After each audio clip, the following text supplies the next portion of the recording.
Okay, mga kaibigan, magandang hapon sa inyong lahat. Kamusta kayo, mga kaibigan? At bago tayo magtalakay ng mga maiinit na mga issue kaugnay sa mga nangyayaring balita sa ating kapaligiran, mamaya na natin talakayin yung 36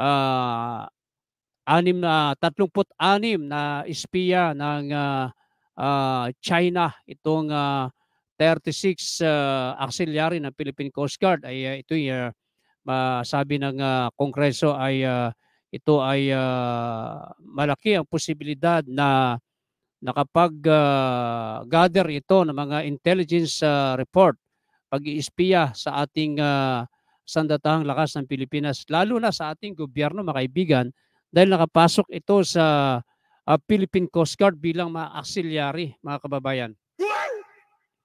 Ngayon, bago tayo natin talakayin yan, nakatanggap tayo ng report kaugnay dito sa sumbong na ating natanggap na kung saan matindi raw ang at talamak na illegal na pasugalan na color game at drop ball dyan sa barangay Ibayo, Marilao, Bulacan, na kung saan ito ay dinudumog ng mga batang mag-aaral na tumataya ng color game at drop ball.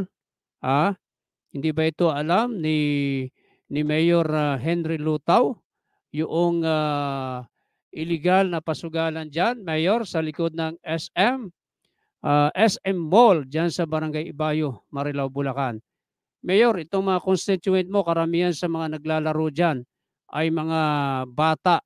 Ito po'y na nakita natin at napanood natin yung mga video na yan na ipinadala sa atin na talagang kawawa, Mayor.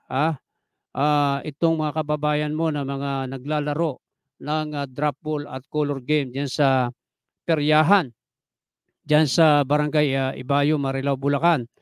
At gayon din, Colonel Norman Acacho, ang Chief of Police ng Marilao PNP, dapat ay aksyonan nyo ito, Colonel.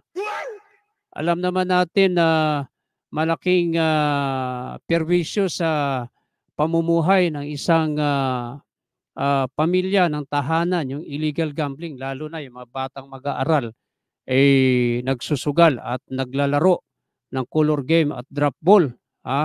Mayor, abay, ipinagmamalaki nitong operator dyan ng peryahan na may color game at drop ball na sila daw ay malakas sa iyong pisina.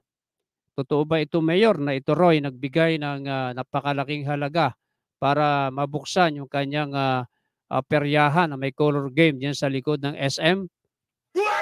Abay, dapat, Mayor, pakisagot niyo po ito. At kapag hindi niyo po ito na ipatigil, sampu ng iyong Chief of Police na si Police Lieutenant Colonel Norman Acacho, ay baka maniwala kami na itong pinagmamalaki nitong may-ari na ito ng peryahan na ito na isang alias Este Rao ay malakas daw ito sa iyo, Mayor, at kay Chief of Police Lieutenant Colonel Norman Cacho. Anong masasabi niyo rito? Alam naman natin na mahigpit ang kampanya ng DILG sa mga illegal gambling, mga kaibigan. Kaya dapat ipinatitigil nyo ito, Mayor, lalo na ngayon. Malapit-lapit na po ang midterm election sa mga taga Marilao. Susubukan ho natin si Mayor Henry Lutaw kung kaya nitong patigilin ang illegal gambling na color game at drop ball dyan sa may Barangay Ibayo sa likod ng SM Mall sa Marilao. Mayor, pag ito ho hindi ninyo na ipatigil at hindi ninyo ito inuto sa iyong Chief of Police, kay Police Lieutenant Colonel Norman Cacho, itong illegal gambling na ito, abay, sa mga taga Marilao, malapit na po ang eleksyon. Mayor, abay, pag hindi ito inaksyonan ni Mayor, i-rekomenda na po natin na wag nyo na pong suportahan si Mayor Lutaw sa susunod na eleksyon. At atin na rin pinararating sa napakahusay na Provincial Director ng PNP ng Bulacan sa katauhan ni Police Colonel Rilly Arnido ang sumbong na ito na nakarating sa inyong lingkod na dapat ay maatasan agad ito ang kanyang Chief of Police na patigilin ang illegal gambling diyan sa peryahan sa may Barangay Ibayo sa likod ng SM Mall na kung saan kinaguguluhan ito ng mga kabataan. Katunayan diyan para masabi ninyo na totoo itong mga sumbong na nakarating sa atin, panoorin natin itong babala ni Secretary Abalos sa lahat ng kapulisan na dapat paigtingin ang kampanya laban sa illegal gambling. Panoorin natin. Nagbabala si DILG Secretary Benher Abalos sa patuloy umanong operasyon ng mga iligal na sugal, pero masosolusyonan naman daw yan sa tulong ng mga lokal na pamahalaan at pulisya. Nakatutok si Cedric Castillo. Kahapon sa press briefing ng Malacanang, nagbabala si DILG Secretary Benher Abalos. Lahat ng illegal dapat lamang hulihin. Wala pang pahayagang Malinaw po yan, ha? Colonel Norman Cacho, sir. Malinaw, sinabi ni Secretary Abalos, lahat ng illegal gambling dapat hulihin. Mayor Henry Lutaw, sir, malinaw po yan. Kasama po yan sa mandato ninyo sa ilalim ng saligang batas na kayo ay magpapatupad ng mga batas na umiiral sa ating bansa, lalo na sa iyong nasasakupan bilang Chief Executive. Lahat na may illegal ay meron kang power para ito ay patigilin. Malinaw po yan. Ganun din po sa ating Provincial Director, Police Colonel Riley Arnido. No, kami po naririto upang iparating sa inyo ang nakarating na reklamo sa aming tanggapan. Yan po, mga kaibigan, nadinig naman ninyo ang sinabi ni Secretary Abalos na dapat lahat ng illegal gambling ay patigilin, hulihin.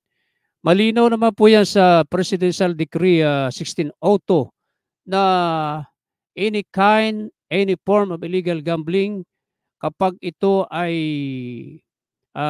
may content ng it is money involved, malinaw po yan na considered na illegal gambling. Kapag may tayaan ng pera, ito po'y malinaw gambling.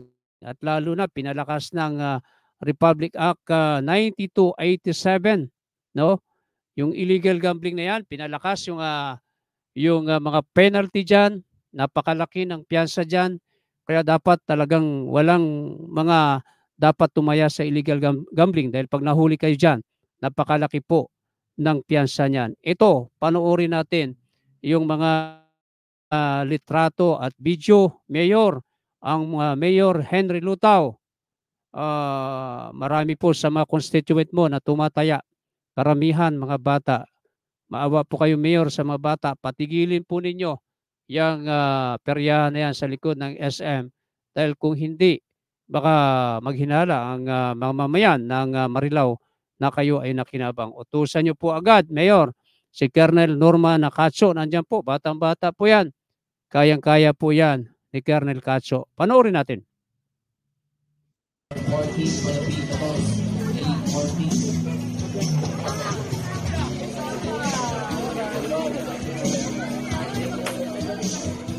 Next ball, tuloy again sa G1 52. Si Balidos na yung G52.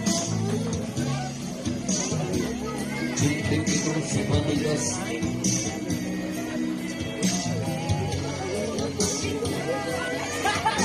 Mayor, Colonel Norman Cacho, kitang-kita po na may mga perang taya diyan sa peryahan na yan na color game at drop pool. Ipagpatuloy natin.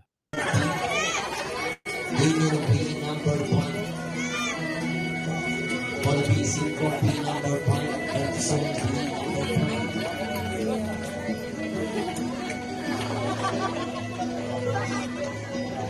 Ayan, bata po yan. Hindi naman tayo ay wala sa ay 28. Salamat, kumakabayan. I-28, wala pa ba? Sa gitna ng aming pangangin, taon na Lupino, tuloy sa I-23. Hindi lang ay number 23, 23, wala ay. Ayan o, napakarami yung mga tao. Diyan po yan sa may peryahan, sa may SM Marilao. Napakalakas po niyan. Ayan o.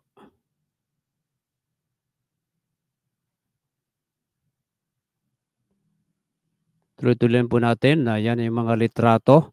So, napakita naman natin lahat. Ayan, Mayor, nakita naman po ninyo mga Mayor Henry Lutaw, sir, mga bata ang naglalaro dyan.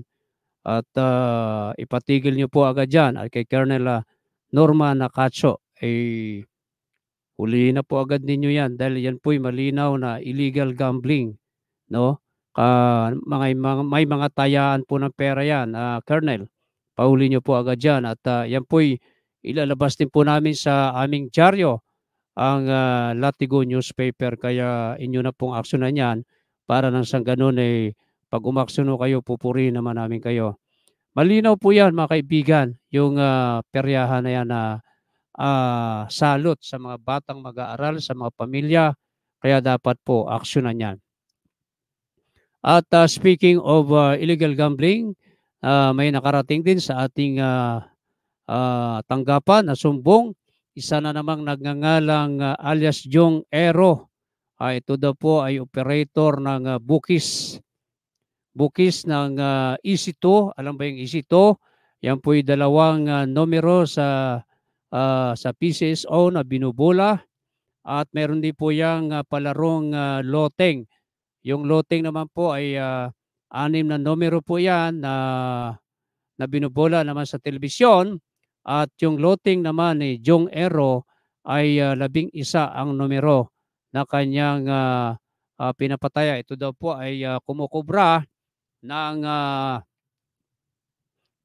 daw po ito ng milyones kada araw sa kanyang paluting na yan. Katunayan, lahat daw ng mga opisyal ng PNP sa Bulacan ay kanyang binibigyan. Kaibigan daw nito ang Chief of Police ng San Jose del Monte na sa Police Colonel Edelmar Albiar. Yan po si Colonel Albiar. Ano po masasabi niyo rito, Colonel Sel? Kaibigan niyo raw po ito. Si Jong Ero na ang kanyang operasyon ng kanyang mga EC2 at loteng ay matatagpuan sa San Jose del Monte, Santa Maria, Pandi at Norsagaray, Bulacan. Pinagmamalaki din ng mamang ito na malakas din ito kay Police Colonel Riley Arnedo na ating kaibigan, at patunayan natin na napakagaling ng opisyal na ito. Maraming mga accomplishment ito sa lalawigan ng Bulacan, kung kaya't atin na rin ito ipinaparating kay Colonel Riley Arnedo, sir, na patigilin po ninyo itong bukis at loteng ni Jong Ero sa bayan, 4 na bayan na ating nabanggit, dahil ito malinaw po na ito ay illegal gambling. Dagdag pa po natin dyan ang malakasan na tupada, no? Tupada ni na Apple sa Gaya-Gaya at Dang sa Gaya-Gaya. Kasyosyo daw rin po dyan si Jong Ero, Colonel Edelmar Albiar, sir. Inyo po yung patigilin dahil yan po'y makakasira sa kita ng mga sabungan sa San Jose del Monte, no? Dapat yung mga may-ari ng sabungan sa San Jose del Monte, ipahuli po ito kay Colonel Albiar dahil ito po ay makakabawas ng revenue na kikitain ng lungsod ng San Jose del Monte. So yan po, malinaw sa ating Provincial Director kay Colonel Riley Arnedo, sir. Patigilin niyo po ito dahil ito naninimdrap po ito kayo. Itong si Jong Ero na siya daw ay nagbibigay sa inyo ng lingguhan na 70,000 kada linggo. Pero hindi tayo naniniwala dyan. Kaya't alam natin na mahusay na opisyal itong si Colonel Riley Arnedo. Alam po natin yan.